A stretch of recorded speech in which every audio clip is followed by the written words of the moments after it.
పెట్టుబడుల అవగాహనపై రేవంత్ మరియు గిరిబాబు గారు కండక్ట్ చేసే వెబినార్ కోసం ఈ నెంబర్కి కాల్ చేయండి.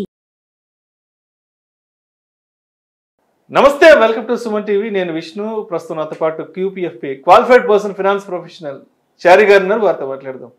సార్ నమస్తే. సార్ చారి గారు. నమస్తే అండి. సార్ చారి గారు, మీరు ఎప్పుడైనా సరదాగా మీ స్కూల్ ఫ్రెండ్స్ కాలేజ్ ఫ్రెండ్స్ ఎప్పుడైనా కలుస్తుంటారు? ఏదైనా పండుగలప్పుడు, లాంగ్ వీకెండ్స్ అప్పుడు? రెగ్యులర్ కలుస్తాను. నేను కూడా ఈ మధ్య నా ఫ్రెండ్స్ని కలుస్తున్నాను. కొంత ఫ్రీ టైం ఉన్నప్పుడు, ఊరు వెళ్ళినప్పుడు, ఏదన్నా ఫెస్టివల్స్ అప్పుడు ఫ్రెండ్స్ని కలుస్తుంటే ఏదో సరదాగా వెళ్ళి కాసేపు ఫ్రెండ్స్తో మాట్లాడదాం అంటే ఇంకా అందరూ వాళ్ళకున్న డబ్బు కష్టాలు చెప్తూ ఉంటారు. 1,00,000 రూపాయలు సంపాదించేవాడు కూడా, అరే విష్ణు ఏం సరిపోవట్లేదురా, 5వ తేదీ 6వ తేదీ కల్లా ఖజానా ఖాళీ అయిపోతుంది అన్నాడు. 2-2.5 లక్షలు సంపాదించేవాడు కూడా అసలు ఏం మిగలట్లేదురా, ఏం చేయాలో అర్థం కావట్లేదు, డబ్బు ఎప్పుడు వస్తుందో ఎప్పుడు వెళ్ళిపోతుందో అర్థం కావట్లేదు అన్నారు. సరే, నెలకు 3 లక్షలు, సంవత్సరానికి ఒక 30-40 లక్షలు సంపాదించే వాళ్ళు కూడా, విష్ణు ఏం అర్థం కావట్లేదురా, అసలు ఈ డబ్బేంటో ఇలా ఖర్చు అయిపోతుంది, అసలు మా లాంటి వాళ్ళు బతకాలంటేనే బతకలేకపోతున్నాం విష్ణు అంటూ కూడా, ఏది నెలకి 3 లక్షలు సంపాదించే వాళ్ళు కూడా ఈ మాట అంటున్నారు కదా. ఇప్పుడే నెలకి 2 లక్షలు 3 లక్షలు సంపాదించే వాళ్ళు కూడా బ్రతకడమే ప్రశ్నార్థకం అయిపోతుందిరా విష్ణు అంటుంటే, మరి రాబోయే 10, 15, 20 సంవత్సరాల తర్వాత పరిస్థితి ఏంటి? అప్పుడు ఎంత సంపాదించాలి? సరే, అప్పుడేదో ఎంతో కొంత సంపాదిస్తాం. మరి ఇప్పుడైతే మరి ఈ సంపాదిస్తున్న డబ్బును ఎలా సేవ్ చేసుకోవాలంటారు? దీన్ని ఎలా రెట్టింపు చేసుకోవాలంటారు అసలు? ఇప్పుడు యాక్చువల్గా మీ ఫ్రెండ్ సపోజ్ జాబ్ చేస్తున్నారు అనుకోండి, ఆయనకి ఊరికే జాబ్ ఇచ్చారండి, లేదంటే ఆయనకి ఏదైనా ఇంటర్వ్యూ చేసి కావాల్సిన పారామీటర్స్ చెక్ చేసి జాబ్ ఇచ్చారా, లేదంటే బాబు వెళ్తుంటే పిలిచి బాబు జాబ్ ఇస్తాను ఇచ్చారా? అంటే ప్రాపర్గా వాళ్ళు ఇంటర్వ్యూ చేసి కంపెనీలో 1-2 డేస్ ఇంటర్వ్యూ చేసి ఫైనలైజ్ చేసి షార్ట్ లిస్ట్ చేసి జాబ్ ఇస్తారు. ఆయన స్కిల్ సెట్ ఏంటి, ఆయన నాలెడ్జ్ ఏంటి, ఎంతవరకు చదువుకున్నారు, ఇవన్నీ చూసి ఉద్యోగం. ఎగ్జాక్ట్లీ, ఎడ్యుకేషన్ కానీ అండ్ స్కిల్స్ కానీ చూసి ఆ పారామీటర్స్ అన్ని చూస్తారు కదా.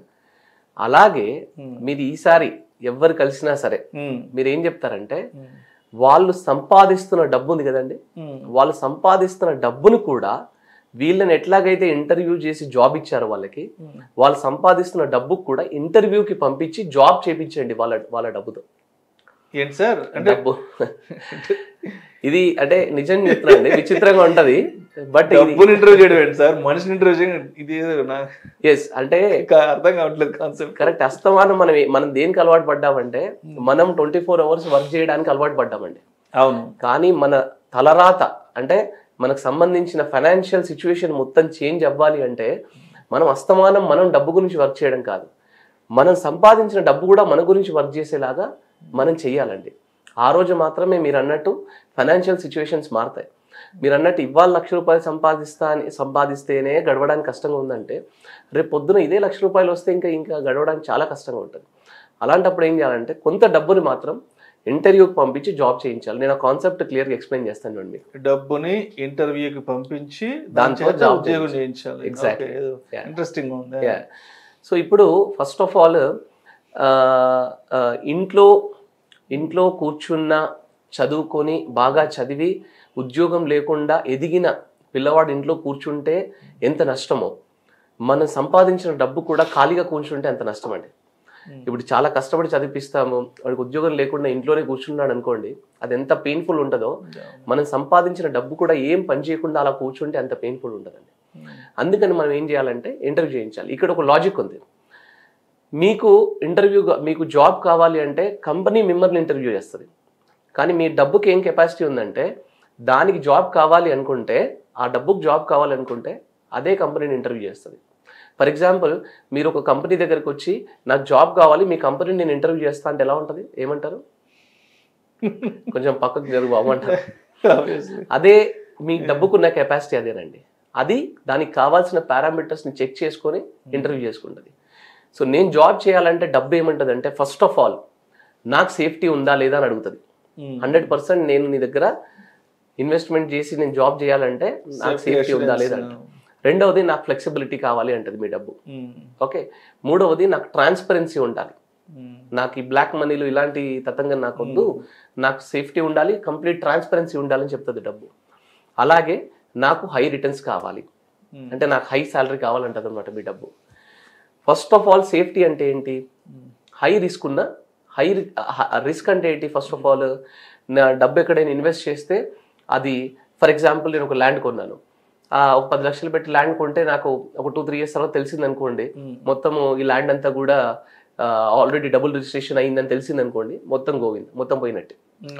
లేదా అదే 10 లక్షలు పెట్టి నేను ఒక స్టాక్ కొన్నాను అనుకోండి, ఆ కంపెనీ ఏదైనా బ్యాంక్రప్ట్ అయింది అనుకోండి, due to what ever the reason bankrupt అయినప్పుడు ఏమవుతుందంటే నాకు కంప్లీట్ 10 lakhs పోయినట్టే. కానీ నాకు ఎలాంటి ఫర్ ఎగ్జాంపుల్ మ్యూచువల్ ఫండ్స్ ఉంది.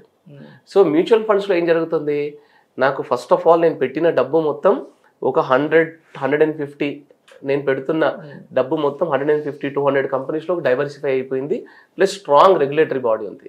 అంటే ఇక్కడ రిస్క్ అనేది యాక్చువల్గా లేదు, ఉన్నల్లా మార్కెట్లో వాలటాలిటీ ఉంటుంది కానీ రిస్క్ అనేది లేదు. సో ఈ పారామీటర్ని చెక్ చేసుకుంటే డబ్బుకి ఏమనిపిస్తుంది అంటే ఓకే మ్యూచువల్ ఫండ్ నేను ఇన్వెస్ట్ చేసుకోవచ్చు అని అనిపిస్తుంది. తర్వాత నాకు ఫ్లెక్సిబిలిటీ కావాలి. మ్యూచువల్ ఫండ్ ఏం చేస్తుంది, ఇప్పుడు అదే స్టాక్లో పెట్టినా రియల్ ఎస్టేట్లో పెట్టినా నేను బయ్యర్ గురించి వెయిట్ చేయాలి. బట్ మ్యూచువల్ ఫండ్లో ఏంటి, మీకు ఎప్పుడు కావాలంటే అప్పుడు ఇన్వెస్ట్ చేయొచ్చు, ఎప్పుడు కావాలంటే అప్పుడు విత్డ్రా చేయొచ్చు, ఎప్పుడు కావాలంటే అప్పుడు ఇంక్రీజ్ చేయొచ్చు, అక్కడి వరకు కట్టిన ఎస్ఐపిని మీరు కంటిన్యూ చేయొచ్చు, పార్షియల్ విత్డ్రాల్ చేయొచ్చు, everything is flexible. Mutual fund ఇచ్చినంత ఫ్లెక్సిబిలిటీ ఇంకో ప్రోడక్ట్ ఇవ్వదు. ఓకే, అలాగే ట్రాన్స్పరెన్సీ అంటే ఏంటి, ఇప్పుడు మనం ల్యాండ్ కొంటున్నాం, ఓకే మీరు ఫర్ ఎగ్జాంపుల్ మీరు ల్యాండ్ కొనమంటే ఇక్కడ హైదరాబాద్లో కొంటారు, లేదా మీ హోమ్ టౌన్లో నెల్లూరులో కొంటారు, అంతేగాని మీరు ఏ ఉత్తరప్రదేశ్కో బీహార్కో వెళ్ళి కొనలేరు. ఎందుకంటే ట్రాన్స్పరెన్సీ లేదు, అక్కడికి ఒకరు ఉండి చూసుకోవాల్సి, అక్కడ సిచ్యువేషన్స్ మనకు తెలియదు కదా, తెలియదు. సో దీన్నే మనం ట్రాన్స్పరెన్సీ అంటాం. మరి మ్యూచువల్ ఫండ్స్ లో ఏంటి, మీరు అమెరికాలో కూర్చున్నారా, లేకపోతే ఇండియాలో కూర్చున్నారా, మీ హోమ్ టౌన్ లో కూర్చున్నారా, ఎక్కడైనా కూర్చోండి, బట్ ఈజీగా మేనేజ్ చేసుకొస్తుంది అనమాట మన mutual funds. So complete transparent, డబ్బు ఎక్కడికి వెళ్తుంది ఫింగర్ టిప్స్ మీద మేనేజ్ చేసుకోవచ్చు. రేపు పొద్దున మనం పిల్లలకి ఆస్తుల్లాగా ఇచ్చినా కానీ వాళ్ళు ఈజీగా మేనేజ్ చేసుకోవడానికి ఉంటుంది అనమాట. సో ట్రాన్స్పరెన్సీ చాలా ఉంది. అండ్ ఈక్విటీలో బేసిక్ గా వర్కౌట్ అయ్యే 12-15% రిటర్న్స్ లాంగ్ టర్మ్ లో మ్యూచువల్ ఫండ్స్ లో ఎట్లాగో వర్కౌట్ అవుతాయి. సో మీ డబ్బు ఏం చేస్తుందంటే, ఇవన్నీ కంపెనీలు అనుకోండి, స్టాక్స్ అనేది ఒక కంపెనీ, మ్యూచువల్ ఫండ్ అనేది ఒక కంపెనీ, రియల్ ఎస్టేట్ ఒక కంపెనీ, ఇలాంటి కంపెనీలు అనుకోండి, ఈ కంపెనీలన్నింటినీ ఇంటర్వ్యూ చేసి మ్యూచువల్ ఫండ్ అనే ప్రోడక్ట్ ఇది బెస్ట్, నేను ఇందులో వర్క్ చేస్తానని అనుకున్నారు అనుకోండి, అలాంటప్పుడు ఈ ₹1,00,000 శాలరీ వస్తున్న అతను ఏం చేయాలంటే 25,000 రూపీస్ ఎవ్రీ మంత్ ఆ డబ్బుతో వర్క్ చేయించాలి. 25,000 రూపీస్ అక్కడ ఇన్వెస్ట్ చేయించాలి. సో అప్పుడు డబ్బు వర్క్ చేయడం స్టార్ట్ అవుతుంది.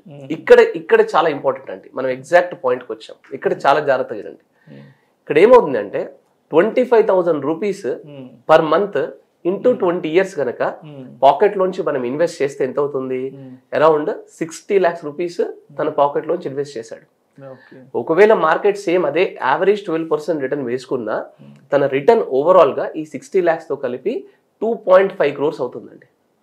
అక్షరాల 2,50,00,000 అవుతుంది. అంటే ఎంత ప్రాఫిట్ వచ్చింది, తను కట్టిన 60 lakhs ని పక్కన తీసేస్తే 1.9 crore ప్రాఫిట్ వచ్చిందండి అతనికి.